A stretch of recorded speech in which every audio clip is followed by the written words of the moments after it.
Bom dia a todos, estamos começando mais um Ciência para o Rio. No episódio de hoje, vamos receber o advogado Felipe Santa Cruz, ex-presidente do Conselho Federal da OAB e do Conselho Seccional do Rio de Janeiro e atualmente secretário de governo do prefeito Eduardo Paes. E é uma das vozes mais ativas na defesa da democracia e dos direitos humanos. Bom dia, Felipe, muito bom te ter aqui. Bom dia, a honra é minha, Lodi. Pô, isso é irrecusável. Você que é uma referência da área acadêmica, do direito, da Academia do Rio de Janeiro, um pensador do nosso estado, eu jamais poderia recusar um convite teu. Uma alegria. Alegria nossa. Felipe, você tem um histórico familiar que se confunde com a história do Brasil. Durante o governo Bolsonaro, o presidente fez ironias terríveis em relação ao seu pai, Fernando Santa Cruz, morto pela ditadura em 1974. Fala um pouquinho como é que foi esse período, como é que você vivenciou isso? Foi duro, né? Mas eu tive que ter a compreensão política do processo. Bolsonaro, como é um personagem perverso, acho que ele encarna. O que me preocupa na figura Jair Bolsonaro, que eu conheço há muito tempo, e há muito tempo tenho esses embates em relação à memória do meu pai, em relação a direitos humanos, é que ele encarna o que há de pior no povo brasileiro. E que há, né? O que nós descobrimos em Bolsonaro é que uma parte do povo brasileiro é racista, é homofóbica, tem ódio, existem setores do nosso povo que verdadeiramente carregam profundos traumas e uma parte do horror, assim, de tentar abolir o outro, de tentar demolir o outro. E essa obsessão que o Bolsonaro tem com a história do meu pai, ela é muito específica e ela é muito sintomática. Ele chegou aí uma vez na UF falar que meu pai saiu bêbado no carnaval, deixou minha mãe grávida. Ele inventa mentiras sobre a memória do meu pai. E ele usou, no momento que eu estava na presidência da Ordem, a memória do meu pai para tentar me fragilizar, porque, obviamente, todo mundo que tem uma história como a minha, que perdeu um pai muito cedo, carrega, né, os assuntos que têm a ver com essa experiência pessoal. E ele transformou essa luta contra a memória do meu pai, eu acho, numa luta muito contra o campo democrático no Brasil. E, por conta disso, eu entendo que o processo foi político, mas não foi um processo fácil, foi um processo pessoalmente muito doloroso para mim, para os meus filhos, para minha mulher, para minha mãe em especial, para os meus tios, porque o permanente ataque à memória de alguém que desapareceu há muito tempo é como se você matasse essa pessoa de novo toda vez. E isso, quando vem de uma figura como o presidente da República, é algo que você se sente quase que impotente, né? Porque ele está espalhando uma mentira numa velocidade que você não tem como se contrapor a isso. A presidência é muito forte no Brasil. Ela tem muita capacidade de comunicação. Então foi um processo duro, mas um processo que eu encarei como parte da luta política mesmo, do campo democrático, daquilo que nós todos sempre fomos criados. Imagino que não deva ter sido nada fácil. Mas, durante o seu período na presidência do Conselho Federal da OAB, você procurou valorizar as instituições democráticas, dos ataques que elas sofriam, e hoje essas instituições, especialmente o Supremo Tribunal Federal, a Procuradoria-Geral da República, foram testadas ao máximo com o enfrentamento do golpe, da tentativa de supressão do Estado Democrático de Direito. Qual é o saldo que você considera que nós estamos vivenciando hoje? Eu tenho refletido muito sobre isso, Lodi, e por exemplo, eu noto a anormalidade dos tempos quando eu tomei posse no final de janeiro de 19, né? Logo depois da posse do presidente Bolsonaro. Já em março, eu estava no plenário do Supremo, liderando as pessoas esquecem isso, liderando Fiesp, Firjan, uma série de entidades, as entidades católicas, evangélicas, na defesa do Supremo. Já havia ali um ataque da extrema-direita, o presidente Bolsonaro já começava a articular nos bastidores o enfraquecimento do Supremo Tribunal Federal. Quem estava em Brasília, por exemplo, começou a ouvir os boatos de que o Bolsonaro reeditaria as medidas da ditadura ao afastar ministros, ampliar a composição do Supremo. Isso foi falado em Brasília, porque o Brasil a gente tem que ter cuidado com o oportunismo, né? E o oportunismo, no brasileiro, ele costuma esquecer os erros da história. Tinha gente em Brasília se autocandidatando à vaga do Supremo do Bolsonaro, na composição de 16 pessoas, não de 11 ministros. Então, os interesses... Aproveitando o atalho da história para se dar bem, né? Claro, tinha gente ali olhando... O Bolsonaro começou a fazer varejo. Eu vou colocar pessoas tais, eu vou indicar fulano, quem beber cerveja comigo será indicado. Essa perspectiva, ela não pode ser esquecida, né? Nós fizemos ali um enfrentamento, e eu acho que aí a vantagem da ordem que a OAB tem no seu histórico. Você foi um conselheiro da ordem importante, e sabe que a nossa entidade ela se confunde com a democracia brasileira exatamente porque a advocacia no Brasil ela tem esse papel que vai além dos seus muros, né? É exatamente nos momentos que todo mundo parece conformado ou capitulando que a ordem tem a possibilidade de ser contra-majoritária na forma mais bonita que ela pode atuar. Então, eu me orgulho muito, acho que era a forma que eu tinha que agir. Isso me trouxe um peso, né? Até hoje eu carrego o ódio dessa extrema-direita, mas acho que, claro que isso não tinha um papel diferente do que aquele que a ordem jogou. Eu, por exemplo, lembro para todo mundo, as pessoas esquecem, o presidente Lula estava preso, a Ordem dos Advogados ajuizou a ação do trânsito em julgado, dizendo que só podia. O presidente Lula foi preso por uma decisão de um juiz de primeira instância absolutamente comprometido. Se há uma coisa que Sérgio Moro não é um juiz, né? Hoje a história está aí para demonstrar isso, graças a Deus. A OAB foi ao Supremo questionar a prisão do presidente sem o trânsito em julgado. No primeiro momento, nós tivemos uma decisão liminar 6-5 contra. E depois aqui eu quero fazer referência a duas personagens. E uma história que eu acho que eu nunca contei, vou contar aqui no teu podcast. Beleza. O presidente Toffoli me chama para um jantar. Isso é a força da OAB. E diz assim, a OAB vai bancar essa ação? Eu digo, sim, presidente. Nós vamos até o final. E chama para esse jantar o presidente da Câmara, que era um político liberal de direita, Rodrigo Maia, só que nascido no exílio. Olha aqui como as confluências históricas, filho do César, nascido no exílio, um democrata de direita, liberal, e o Rodrigo resolve bancar, junto com a ordem, a votação do trânsito em julgado, que acaba sendo decidida por 6-5, e o presidente Lula está na presidência, podendo fazer esse processo de retomada da democracia brasileira por conta desse episódio singelo. Porque eu tenho certeza que se o Toffoli não pautasse naquela hora aquela ação, ela não seria pautada em outro momento. Porque havia já ali uma confluência dos setores de extrema-direita contra a gente, inclusive dentro da própria advocacia. Eu não sei nem se a ordem teria suportado a autoria da ação se ela não tivesse sido pautada naquele momento.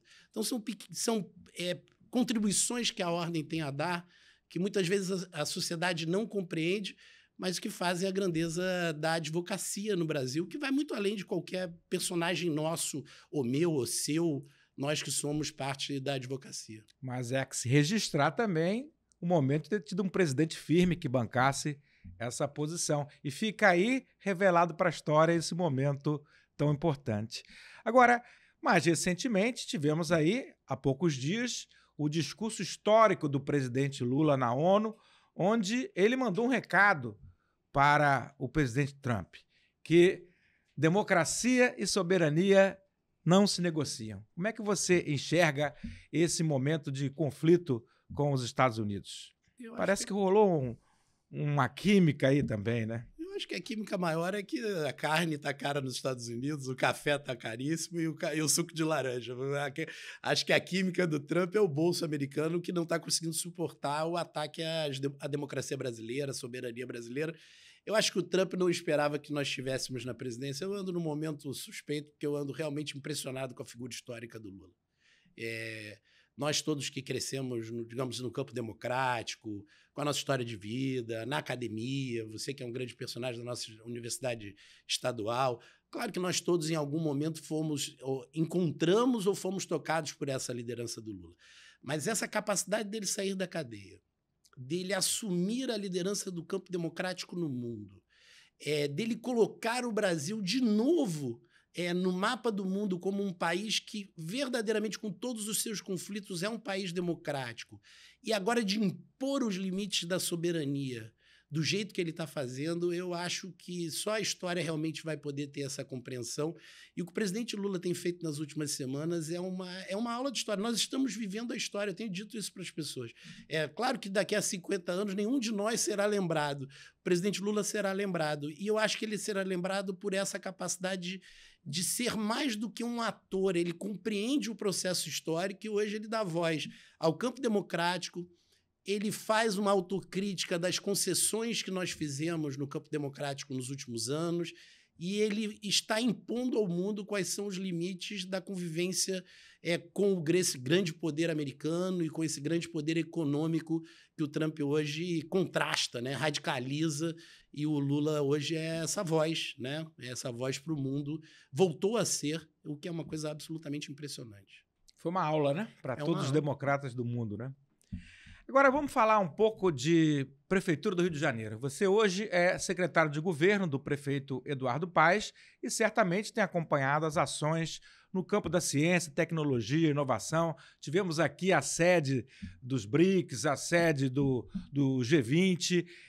Qual, na sua opinião, o papel do Estado, quando eu falo Estado, é Estado, Prefeitura, Governo do Estado, União, no desenvolvimento da ciência e tecnologia aqui do Rio?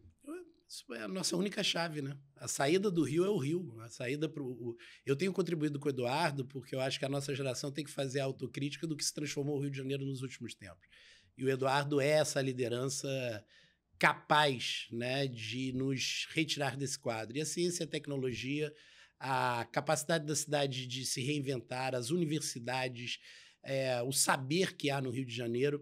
O Eduardo tem compreensão que esse é verdadeiramente o nosso patrimônio. Esse é o patrimônio que o Rio tem, que o resto do país talvez não tenha como o Rio possui. Então, usar o Rio, essa força do Rio atrativa para a tecnologia, para a matemática, das universidades, o Eduardo sabe que essa é a resposta para o nosso crescimento dos próximos anos. Felipe, a gente vive um cenário de muita polarização entre direita e esquerda, como poucas vezes se viu. Por outro lado, estamos vendo aí Bolsonaro indo para a prisão.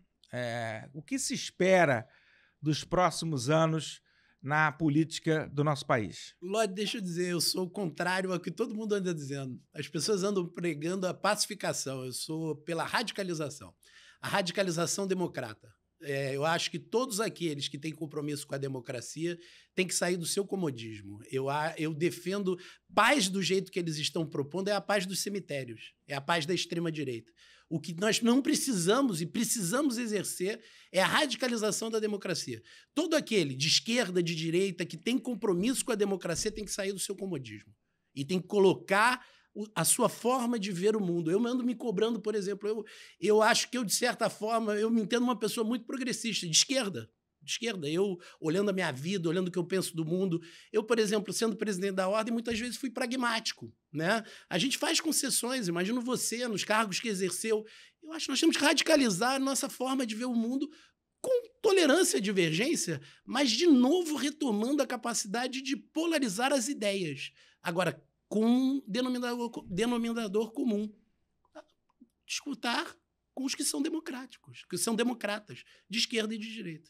A gente teve um elemento novo aí nos últimos dias com o povo de volta às ruas, mas não para pedir anistia ou para insultar ministro do Supremo, mas para blindar, para barrar a PEC da blindagem. E conseguiu. O Senado enterrou por unanimidade a PEC da blindagem. O povo volta como elemento novo e positivo nesse processo. Você vê isso com otimismo? Primeiro é lindo, né? O povo volta à rua para cantar. Primeiro, né? Não é para xingar ninguém, não é para... Primeiro, a gente tem que aqui fazer uma ode à geração dos mais velhos, né? Gil, Caetano, Paulinho. Eu tinha uns senhores atrás de mim, né, em Copacabana, que disseram assim, quando essa geração se for, e eu fiquei pensando, meu Deus, quando essa geração se for, fomos às ruas cantar, fomos às ruas lutar contra um arremedo, né? Um arranjo que há no Congresso Federal, Uma coisa horrorosa, né? Deputados que vendem emendas, deputados que fazem emendas na calada da noite, deputados que estão absolutamente enriquecendo. Em Brasília, a coisa mais difícil de arranjar é uma casa para comprar no Lago Sul, porque os deputados estão ganhando 100 milhões de reais no mandato. E o Brasil assistindo, parecia que o Brasil estava adormecido, dormente, morto, né? E nós fomos às ruas cantar e dizer não a isso. Eu acho que a história ainda vai fazer uma leitura apropriada do que aconteceu no último mês. E volto a dizer, a liderança do presidente Lula no meio de tudo isso, eu acho que o Brasil, em relação a isso, está dando exemplo ao mundo. Queria deixar uma reflexão a todos aqui. A eleição do Senado do próximo ano é a eleição mais importante da história do Brasil desde 1974.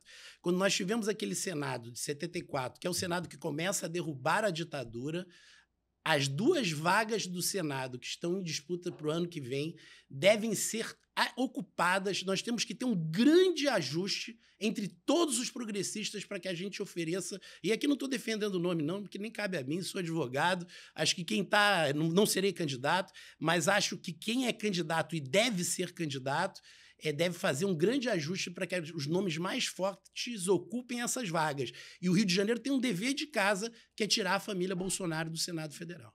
O povo na rua, né, para cantar, não para odiar ou para falar mal dos outros ou para suprimir direito dos outros, e fazendo louvando a geração Gil, Chico, Caetano, que se uniram aos mais jovens, Marina Sena, por exemplo, para dar um espetáculo de civilidade e parar com a PEC da blindagem, né? Derrubar a PEC da blindagem, que é o mais importante. Dormir a nossa pátria tão distraída sem perceber que era subtraída em tenebrosas transações. Eu acho que teve gente que descobriu que a pátria não está tão dormindo assim, né? Ela é capaz de acordar. É verdade. Agora, pelo que eu estou entendendo, na sua opinião, nem anistia, nem dosimetria são sinônimos de pacificação. O discurso da pacificação ele é sempre utilizado no Brasil quando ele vai a favor dos torturadores, quando ele vai a favor do esquecimento. Se é uma coisa que nós erramos foi na transição democrática.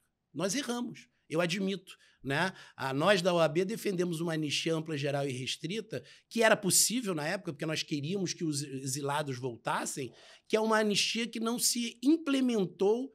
A transição não se implementou na cabeça do povo brasileiro, na cultura do povo brasileiro. E o que nós, na nossa geração, achava superado com a Constituição de 88, se mostrou em toda a crueza no governo Bolsonaro. O ódio, a radicalização da extrema-direita ainda existe e ainda toca o coração de muitos brasileiros. Então, eu não sou a favor dessa paz dos cemitérios, não. Eu acho que nós temos que ir para o embate. E acho que aqueles que têm coragem de ir para o embate devem se unir, eu volto a dizer, numa grande frente ampla, mas uma frente para a democracia. Felipe, para encerrar, uma mensagem que você deixa para os jovens que querem lutar por um país mais justo, democrático, baseado no conhecimento. E o que o Rio precisa fazer para se tornar um exemplo de resistência democrática e inovação científica? Primeiro, o Rio precisa, volto a dizer, precisa viver o que há de melhor no Rio de Janeiro. Nós temos que parar de autodepreciar o Rio de Janeiro. Há um processo no Brasil de orgulho. Semana retrasada, eu estava em Goiânia. Há um profundo orgulho de ser de Goiânia, né? Não tenho nada contra ser de Goiânia, mas não tem nada melhor do que ser do Rio de Janeiro, né? Eu acho que nós temos que voltar a ter orgulho do Rio de Janeiro, voltar a falar como se... há uma mania do carioca e do fluminense de tratar o Rio de Janeiro como se ele não fosse especial. E ele é especial para o resto do país, ele é especial para quem mora aqui. Nós temos uma cultura fortíssima, nós temos saber nas nossas universidades, nós temos uma forma de lidar com o mundo e com a vida que é exemplo, não é defeito, é qualidade. Então eu acho que esse Rio de Janeiro vivo, capaz, cabe a nós resgatar esse Rio de Janeiro no processo político. Eu acho que nossa geração tem uma dívida com o Rio de Janeiro. Uma dívida com o Rio de Janeiro, e eu acho que o Rio de Janeiro, para os próximos anos, na minha forma de ver, eu sou otimista com o futuro do Rio. Eu acho que o Rio pode ser um lugar, um porto seguro para o mundo, para a democracia. É o samba, é o saber, é a matemática, é o povo, é a juventude, é a rua. Eu acho que o Rio de Janeiro pode ser sem brincadeira, um farol, um lugar bom de se viver. Eu acredito muito nisso e acho que é um processo político que a nossa geração também vai fazer parte, mas depende até muito mais dos mais jovens. E acho que poucos políticos compreenderam tão bem a alma do carioca como o prefeito Eduardo Paes. Então, acho que o momento é esse mesmo, né? O Eduardo compreende e encarna muito bem isso. Eu acho que é uma oportunidade que todos nós temos na liderança do Eduardo, com suas qualidades e defeitos, de fazer esse processo de transformação. Muito obrigado, Felipe, pela sua presença no nosso programa. Muito obrigado a você que vem nos acompanhando até agora. Eu sou Ricardo Lodi e te aguardo em mais um episódio do Ciência para o Rio. Até a próxima.